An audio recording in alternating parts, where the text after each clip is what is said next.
All right, the waiting continues. King Charles and Queen Camilla arriving at the White House for a lavish black tie state dinner. Take a look at this. Foreign dignitaries, they're being honored. The grand event is going to wrap up the royal couple's Washington, D.C. visit before they head to New York. So to tell us more about these White House state dinners, I keep wanting to look at this video as they're all arriving, is our First Lady expert, Jennifer Pickens. Hi, Jennifer. We're seeing them arrive right now. But first, some background. You are the author of Entertaining at the White House, Decades of Presidential Tradition. So let's talk about this event right now. They are arriving, all of these preparations. It's a big evening. It's a big evening, and I'm just in awe. I'm smiling, Juliet, getting to see these pictures live with you and these beautiful gowns. They really are just such iconic dresses. To give a little bit of history about, obviously the First Lady's gown at inauguration is so important and ends up in our National Museum. But First Lady Betty Ford, since she did not have an inauguration, as I'm looking at these images, I'm reminded that the dress she wore for Queen Elizabeth during her state visit is the one that's on display. First Lady Nancy Reagan, when she hosted then Prince Charles at the White House, actually re-wore one of her inaugural gowns. So it's so exciting to see these dresses. Yeah, absolutely. I'm being told it's Christian Dior. So, as we're watching this royal visit, you can't help but see what they're wearing and how they're behaving and all of the pomp and circumstance. And you've seen it all. You know what goes on behind the scenes. Talk about the preparations, and I can only imagine the cooks in the kitchen right now saying the royals have arrived. Exactly. It is I have said this before, but my mentor and First Lady Jackie Kennedy's Social Secretary Tish Baldridge referred to a state visit as a full-scale military engagement.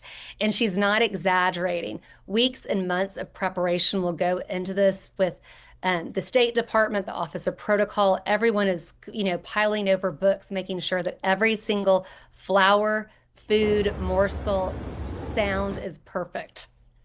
The military band's been practicing. The gardens have been gone over multiple times, and the White House probably even has some fresh paint on it.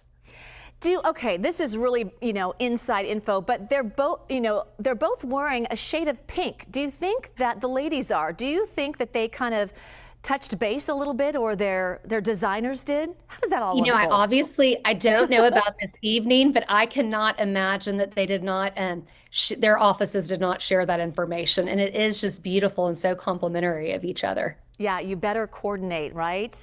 Yes, exactly.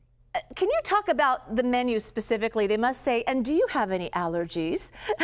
And do you have any food aversions? What goes into planning the menu and the seating and just the whole, the night in general as it unfolds? Some of my favorite things about a state visit and some of the traditions that have evolved over the year are, well, for starters, the menu card. One thing I love that Mrs. Trump is one of her signatures is always to have a little bit of a hand detail on those menus. So I have a feeling once we get to see that, the calligraphers might have added a touch. I know the dinner I attended, she incorporated some art at the top the calligraphers put that came actually from the White House walls that it was inspired. So I bet there's a flower or something to go along with the theme. A lot of people don't realize, but start searching tonight on Instagram and social media. People that attend will actually take their menu cards and pass them around the table, and guests oftentimes will sign each other's menu cards as part of the memento. Oftentimes, couples will not be seated together. That was something a lot of first ladies prefer. Sometimes I know Mrs. Trump has kept couples at the same table, but not exactly next to each other. Oftentimes we placed across the room from each other. I bet too, at an evening like this, you're going to strategically have somebody from the American side at a table from the administration, probably at each one, to sort of help talk about what they want to achieve this evening. Brilliant.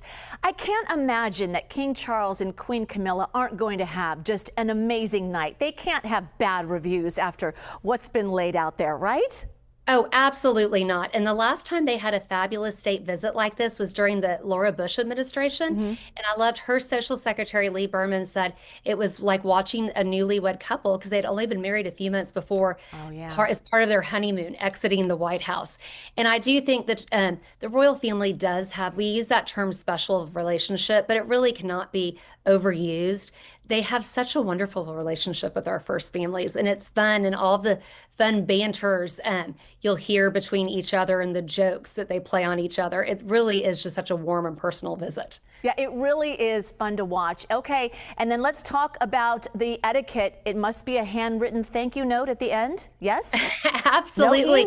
No email, no texting.